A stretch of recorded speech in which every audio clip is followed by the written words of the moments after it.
Hello, I am Michelle Davis of the Center for Manufacturing Research at Tennessee Tech University in Cookeville, Tennessee. Welcome to the Spring 2018 Golden Eagle Additively Innovative Virtual Lecture Series. This is the fifth semester we have produced this popular and informative series. This series is hosted by TTU's Center for Manufacturing Research and the iMaker Space at TTU. The CMR is recognized as an accomplished center of excellence that draws together resources of the state of Tennessee, the university, industries, and government funding agencies into a cooperative effort to be on the leading edge of the latest technological advances in the manufacturing field. The iMaker Space, located in the Volpe Library at Tennessee Tech's campus, has a goal of providing an interactive and collaborative space for students and faculty to use in the pursuit of innovative and entrepreneurial projects. Additive manufacturing is a focus of both entities, and as such, this short virtual lecture series has been planned to highlight the best practices, potential problems, technological advancements, innovations, and scientific contributions in the additive manufacturing field with expert talks from various institutions, industries, R&D centers, and laboratories. Today, we are honored to hear from Frank Alifui-Segbaya, Program Director for the Bachelor of Dental Technology at the School of Dentistry and Oral Health at Griffith University in Australia. His talk is titled Dental 3D Printing Overview. We request that you mute your microphones and phones during the presentation for the most optimal experience. The speaker will provide his contact information for questions after the presentation is over. Thank you, and I turn the presentation over to Frank. Thank you very much indeed, Michelle.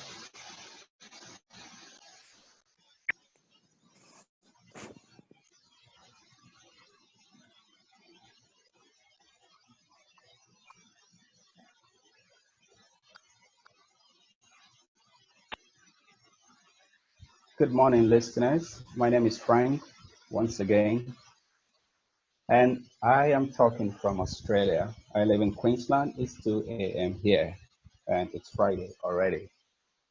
Welcome to all of you for joining this series. I'm going to talk this morning about 3D printing of dental devices. Before I start this is a short history of manufacturing dentistry. In 1907, William Taggart introduced investment casting, which we have been using so far for casting gold. 81 years after that, CNC milling system was introduced on the market. But it wasn't until 17 years, that was in 2005, when the first polymeric dental framework produced by SLA was made by 3D printing. A year later, we were able to make the first 3D printed SLM framework. In 2018, now we have so many technologies for dental devices. I want us to look at the workflow quickly. In dentistry, the workflow is about data acquisition, data processing, and data manufacturing. And in data acquisition, we have 3D scanning, which is very familiar to most people in 3D printing. And so in this aspect of the workflow, we use intraoral or laboratory scanners just to capture the tissues in the mouth or on the working model.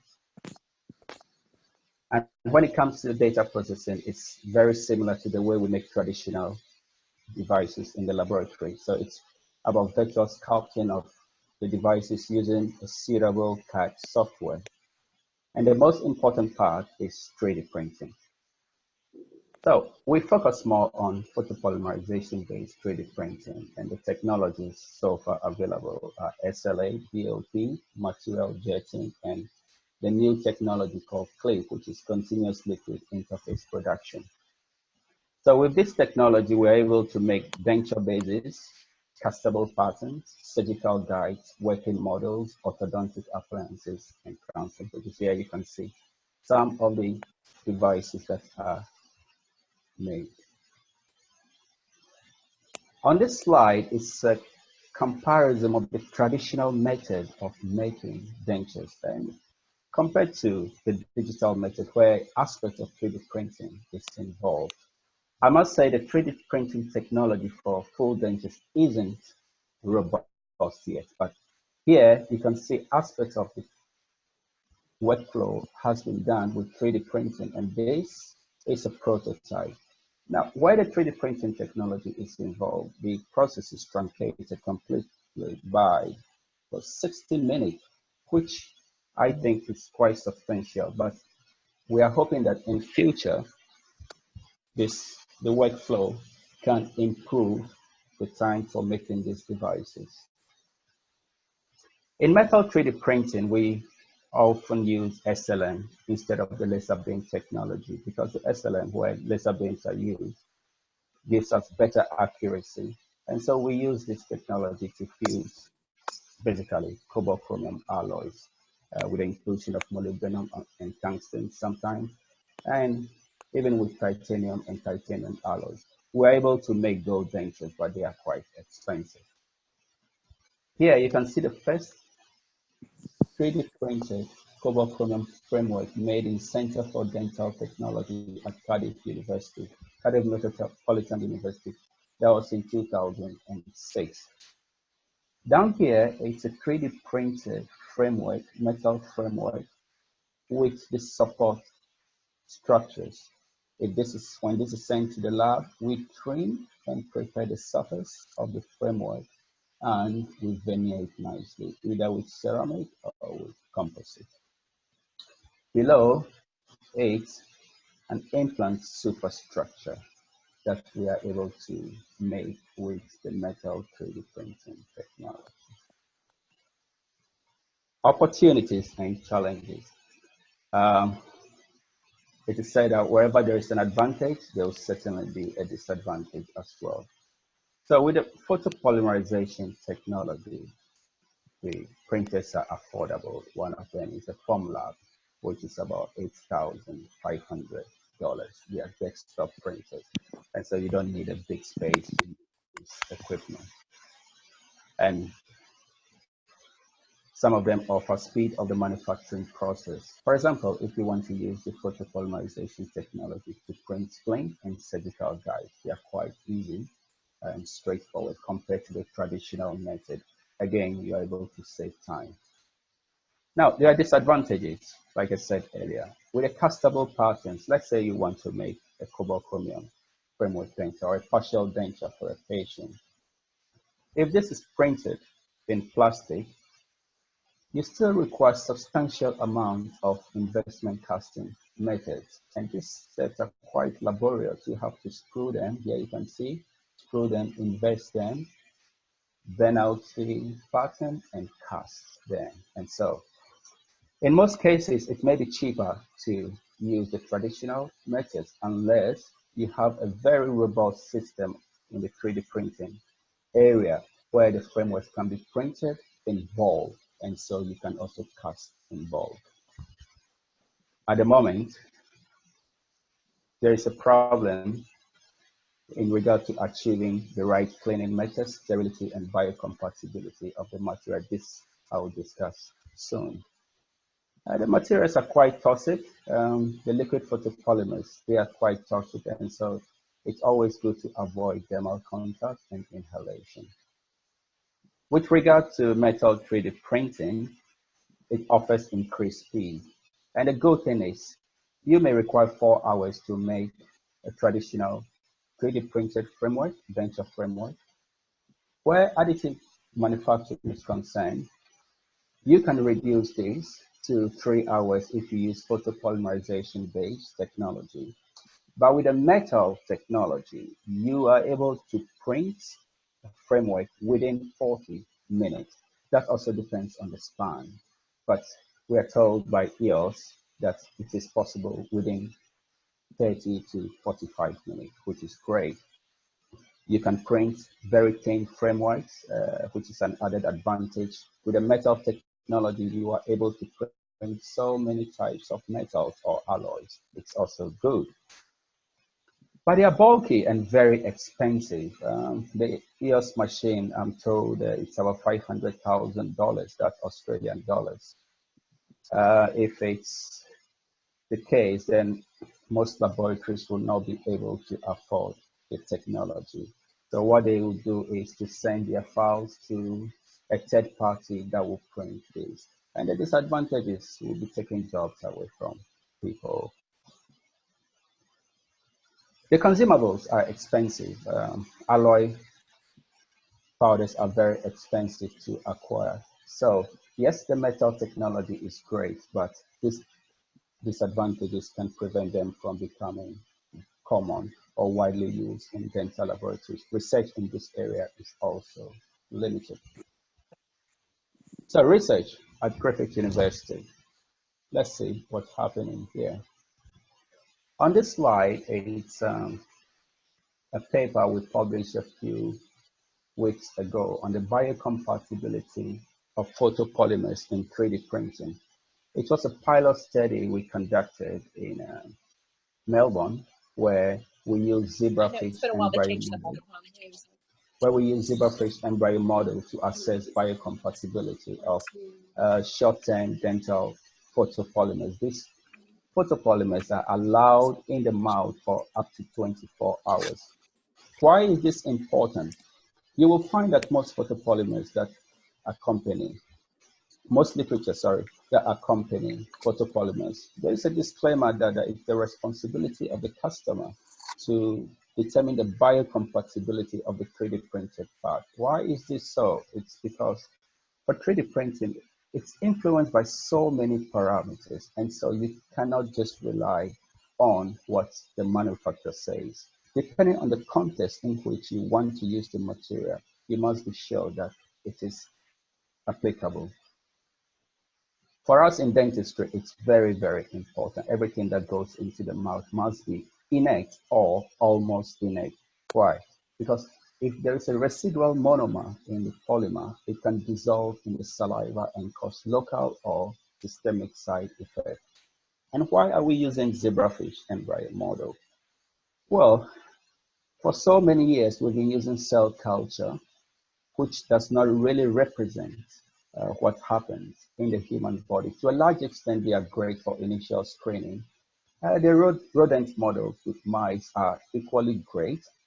However, they are expensive and very cumbersome. But the zebrafish is quite robust when it comes to developmental toxicity, especially determining the acute toxicity of biomaterials. And this model is widely used in almost every sector that deal with toxicology.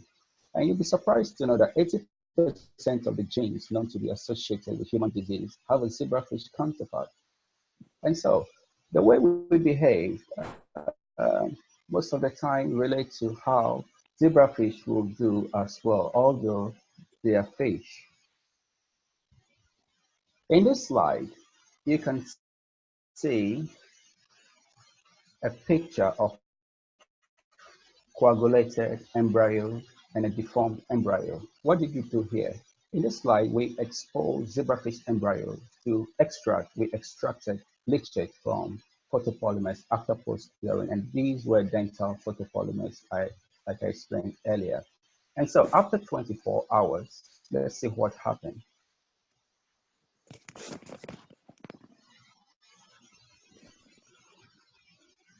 In this slide, you can see these embryos died, and this one is highly deformed compared to a normal developing embryo. It tells us that the material has elements in them, although they are deemed to be biosafe. In the next slide, with the same material, we extracted the toxic leachate from, or the toxic residual monomer from the material. Then we expose the zebrafish embryo directly on the photopolymer. Well, there was delayed toxicity. It wasn't acute. They didn't die immediately. But after 72 hours, let's see what happened. You can see that the zebrafish is hypoactive.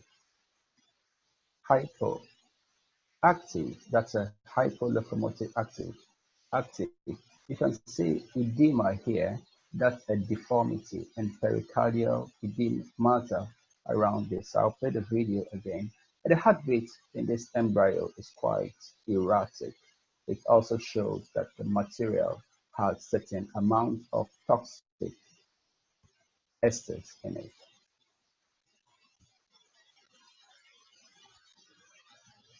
In the next slide, this is a normal developing embryo. You can tell that the heartbeat is normal when compared to the control. Nicely formed body, pigmentation is very good, and there seems to be no problem with this embryo. Why is it so? It's because we treated the photopolymer with organic solvent. So we exposed the organic solvent to the polymer for about 3 to 5 minutes and washed it after. But it's important to note that this treatment method is not applicable for all polymers because every polymer is different. The combination of materials in it is different. So toxicity of polymers is based, one, on the physical mechanical composition. The fact that ethanol works for this polymer doesn't mean that it's going to work for other polymers. And the caveat is using ethanol or organic solvent to treat polymers can also affect the physical mechanical properties of the polymer. And so these things must be verified before applied. The quality of 3D printing is also important. If you say you bought a 3D printer from one party A and you're using photopolymer from party B, there is no guarantee that you have the right quality. And so all these parameters are important. Post-processing, how they are post-processed after they are printed, equally important, and the treatment method used for disinfection. Are you using water? Are you using ethanol? Are you using isopropanol? All these matter. Another research we are focusing on is the microstructure and physical mechanical properties of dental alloys. On this slide, you can see a framework, and it's got many functional parts. 1, 2, 3, 4. It simply means if this is printed, there is a chance of mechanical anisotropy. They will not behave the same. And so this is an ongoing research, and hopefully we will present the results in the form of a peer-reviewed article soon. The past, present, future. Dental manufacturing started not too long ago, but we are told that the Etruscans were the first to make the first partial denture. In this slide, you can see that they used teeth from cadaver, and there you can see a natural teeth, and they bind this to the natural teeth, and in the form of a RPD, or what we call removable partial denture. In the first revolution, which started around 1760, Industrial Revolution, we were using ivories, we were carving dentures from ivories. But ivories were very, very difficult to carve. In this slide here, you can see an ivory denture. Over time, ivory was smelling because of the moisture absorbed in the mouth. And so there was a transition to using ivory base. Here you can see the molars are not well demarcated simply because they couldn't carve them properly. But the front teeth were replaced with human teeth, and they were quite expensive. The concept was called Waterloo teeth because probably the first batch of teeth used were gotten from the Battle of Waterloo. In this slide, again, you can see an image of the denture of the first President of the United States, George Washington. In his account, we are told he got his teeth from human, donkeys, hippopotamus. He used many types of devices, lead, gold, metal wire to bind this. And this denture was very, very uncomfortable in his mouth. In the second industrial revolution, vulcanite was developed by Charles and Nelson Goodyear, and this was equally revolutionary in dentistry as well. We started using vulcanite for denture bases and porcelain teeth. There was a transition from ivory-based and Waterloo teeth to vulcanite and porcelain teeth. Then we entered the digital revolution. Not too long ago, the first patent was filed by Charles Hall for stereolithography technology. And we are told the first commercial SLA machine was launched in 1987. And since then, the world hasn't looked back. And we're in the third industrial revolution where we have limitless possibilities. With 3D printing, there will be opportunities for dentistry to design, manufacture all sorts of appliances. The concept of 4D printing has just been introduced. This is the ability of a printed material to change form or function with time based on applied stimuli. What's the application in dentistry? It's hard to tell. There's nothing happening at the moment, but these are my predictions. If the material can change form with time, let's take, for instance, root canal treatment, where you go to a dentist and the tooth is healed technically, the debris is taken out, and materials are pumped into the root so it maintains the integrity of your arch. My predictions are with this technology, we'll be able to develop advanced materials that will work better. Night guards, why not? We'll be able to design night guards that will function better in the mouth while you are sleeping, even with anti-snoring devices. The devices may be able to expand the air pathway. How this will be done? Well, time will tell. Confident it's going to be possible. More research is needed in the field. As far as additive manufacturing is concerned, we in dentistry are quite late with it, but better late than never. Uh, in my own area, I continue to assess many things, biocompatibility of materials. I'm also looking at developing other concepts for the field. And I want to use this opportunity to thank Professor Ishmael Fidan. He's a great mentor and a role model for the opportunity. If you want to contact me, if you have a question regarding what I have discussed so far, please feel free, email me. My email address is on the slide. Please do so, and I'll be more than happy to respond to you. On this note, I want to thank you so much for your time. Enjoy your Thursday. It's Friday already here in Australia, and my day has begun. Thank you.